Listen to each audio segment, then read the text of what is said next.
लखी गुलाम शाह सां ताल्लुक़ रखंदड़ नौजवान आगा अरसलान पठान जी जनाज़े नमाज़ अदा करण खां पोइ खेसि मक़ामी क़ब्रस्तान में दफ़नायो वियो, जॾहिं त नौजवान हिंदू नारी राजकुमारी जो अग्नि संस्कार शिकारपुर में थियो। गुज़िरियल ॾींहुं लखी गुलाम शाह सां ताल्लुक़ रखंदड़ नौजवान एंटी इंक्रोचमेंट जे सब इंस्पेक्टर आगा अरसलान पठान शिकारपुर जे हिंदू नारी राजकुमारीअ खे सखर शिकारपुर रोड ॼामड़ा ॻोठ वटि कार अंदरि मथे में गोली हईं ऐं बाद में अरसलान पाण खे बि गोली हणी आपघात कयो।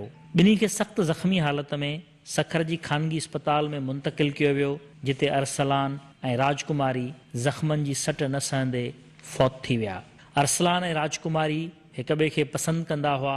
हिंदू नारी राजकुमारी जी 3 फ़रवरी ते पंहिंजे ख़ानदान जे हिक नौजवान सां शादी रिथियल हुई, जंहिंजा कार्ड पिणु विरहाइजी चुका हुआ। अहिड़ो इतला नौजवान अरसलान खे मिलण खां पोइ अरसलान जे राब्ते ते नारी राजकुमारी घरां निकिरी आई ऐं सखर शिकारपुर रोड ते कार अंदरां उन वक़्तु गोली हलण जो आवाज़ आयो, जॾहिं अरसलान पंहिंजे ड्राइवर बिलावल खे पाणी वठी अचण लाइ मोकिलियो ऐं हू पाणी वठण लाइ वियो त पोयां कार अंदरि टेप रिकॉर्डर जो आवाज़ वधाए अरसलान पारां राजकुमारीअ ते फायर करण खां पोइ पाण ते बि गोली हलाए छॾी।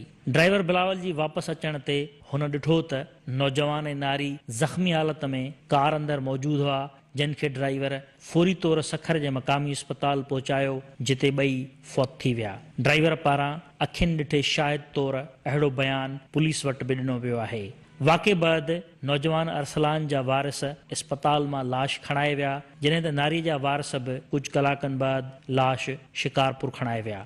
वाक़े बैदि ॿिन्ही घरनि में सोग वारी सूरत-हाल आहे। कैमरामैन नज़ीर चांडियो सां गॾु जान मोहम्मद महर, KTN न्यूज़, सखर।